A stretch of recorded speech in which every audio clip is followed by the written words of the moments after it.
रोज रोज पोळ्या खाऊन कंटाळा आला. चला म्हटलं आज बिट्ट्या करूया आणि खूप दिवसांनी मी बिट्ट्या करत आहे. तर इथे कणिक मळून घेतली.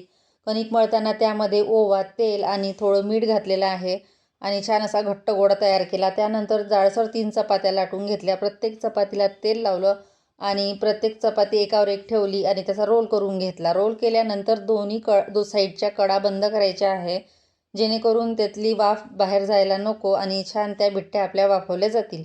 त्यानंतर एकीकडे गंजामध्ये पाणी ठेवलं गरम व्हायला, त्यावर चाळणी ठेवली आणि त्यानंतर जे हे रोल केलेले आहे ते चाळणीमध्ये ठेवलेले आणि 15 ते 20 मिनटं ते मी वाफवून घेणार आहे.